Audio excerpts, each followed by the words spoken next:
Nah, itu alamul malakut. Itu udah tinggi itu ya.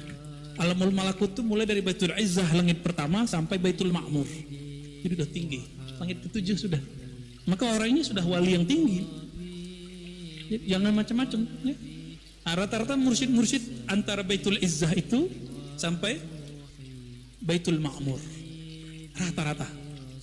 Jadi wali-wali yang antum kenal masyhur sekarang di dunia, belum tentu dia masyhur ke alam setelahnya ya. Tapi minimal masyhur sampai ke Baitul Ma'mur, namanya disebut-sebut. Nah, itu mereka ya. Jadi ada yang di langit 1, ada yang langit 2, ada yang langit 3, ada yang langit 4. Itu mereka antri.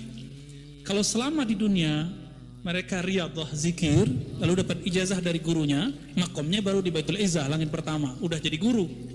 Enggak diteruskan riyadhah dan ma'rifatnya. Jadi enggak cukup riyadhah, ma'rifat yang paling penting. Maka mereka ya nanti kalau meninggal nyari guru lagi di alam barzakh. Kan repot. Apa dalilnya? Dalilnya hadis Sahih Bukhari dan Muslim. Jangankan di alam barzakh, nanti di padang mahsyar orang mencari siapa yang bisa kasih syafaat. Cari guru sang maha guru. Datanglah mereka ke Sayyidina Adam.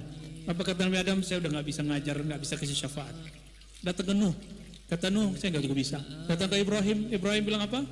Musa, Isa Nabi Muhammad sallallahu alaihi wasallam. Kalau nggak diizinkan Nabi Muhammad, para nabi nggak dapat izin. Umat Nabi Muhammad duluan dapat izin daripada para nabi. Itu bisa bayangkan. Lebih keren kita kan? Lebih keren kita umat Muhammad. Itu sebabnya Nabi Yuna Musa alaihi salatu wasallam berdoa, ya Allah, jika aku bukan nabinya umat akhir zaman, tolong jadikan aku bagian dari mereka. Begitu Nabi Musa menanggalkan pakaian kenabiannya, Nabi Musa loh ya. Jadi coba tuh ya, antum yang punya ilmu macam-macam tanggalin tuh, pasti Allah angkat. Ini yang disebut wa ma tawadhu'a ahadun illa rafa'ahu Allah. Ini tawadhu hakiki. Tidaklah bertawadhu seseorang, tidaklah seseorang menanggalkan egonya, jubah-jubah dirinya. Saya murid si fulan, saya dapat ijazah dari fulan, saya tamat di sini, saya tamat di situ, saya hafiz Quran, saya hafiz hadis, saya jago fikih. Tanggalkan itu, baru sah disebut bersohbah. Nanti orang ini Allah sendiri akan naikkan dia. Semoga kita termasuk mereka, amin ya rabbal alamin. Nah, ini yang disebut nasab rohani, teman-teman. Yang ini yang punya cuma wali ghaus. Tidak semua mursyid wali ghaus. Wali ghaus cuma satu di dunia. Ya, kita sudah sering ulang ya, biar antum tambah ingat.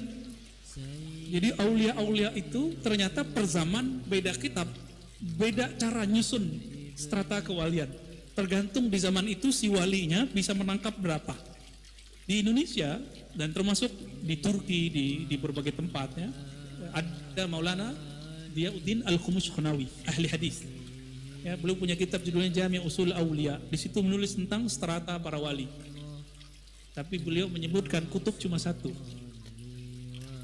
Kutub yang satu itu namanya Al-Kutub Al-Ghaus. Namun kalau mengikuti sistem kenabian, berapa jumlah nabi? 124.000. Maka wali Allah ada 124.000 setiap masa. Berapa jumlah rasul? Yang masyhur 313. Lalu yang disebutkan di Quran 25. Maka jumlah gaus itu cuma 25. Setiap ini dari dulu sampai sekarang dihitung, dari zaman Sayyidina Al-Husain sampai sekarang, dan penutupnya 25. Kalau dihitung-hitung gausnya sudah 24. Berarti tinggal satu dong. Maka ini sudah akhir zaman, teman-teman. Nanti kalau muncul Al-Ghaus itu, pastikan dia Al-Mahdi. Antum baiat sama dia. Leburkan semua torikot-torikot kita. Namun torikotnya apa? Torikot Mu'tabarah 4040. Leburkan semua, baiat kepada beliau. Itu. Kapan itu? Gak lama lagi. Cuma gak lamanya saya gak tahu. Gitu. Itu ilmu Allah Subhanahu wa ta'ala. Sebenarnya kita dikasih tahu sih. Cuma rahasia itu nggak boleh dibuka-buka. Ya, kapannya, di mananya, wallahu alam lah nanti. Takut-takut kita salah kan? Takut-takut yang kita pandang itu salah. Wallahu alam bisawab. Dan itu bukan saya loh ya. Ini bukan muka Habib nih. Dia pasti Habib. Tapi tidak semua Habib, teman-teman. Ya, tidak semua Habib. Habibnya pasti yang tidak terkenal, mastur. Kebanyakan gaus itu mastur, tidak terkenal. Ini rumus nih ya. Gaus itu kebanyakan ya mastur. Siap, beliaulah yang punya ilmu ini yang tadi kita sebut. Jadi cukup ketemu beliau, tasdik sama beliau, antum sudah naik ke alam malakut sudah. Terus naik sampai Baitul Ma'mur. Malaikat Jibril sampai di mana? Sidratul Muntaha. Berarti malaikat pun hanya sampai Sidratul Muntaha. Itulah ujung dari malakut. Ini yang disebut di Muqaddimah kitab ini. Jadi ujung malakut di mana? Sidratul Muntaha. Maka disebut Muntaha. Sidrah itu disebutkan dalam hadis Imam Bukhari. Dia kayak pohon, daunnya seperti telinga al-fil. Apa arti fil? Gajah. Nah, ini yang disebut ya pohon-pohon ma'rifat lah. Dia di penghujung. Wali kalau sudah bolak-balik di situ, kalau turun-turun ke bumi ngomongnya ma'rifat mulu, tapi ma'rifat malakutiyah. Ma'rifatnya para malaikat. Itu baru wali itu. Ya. Kalau walinya nggak tahu jalan ke sono, nggak usah ngaku wali deh. Ya. Kita belum nih. Kita nggak usah ngaku-ngaku, biar guru kita aja ngasih tahu. Ya.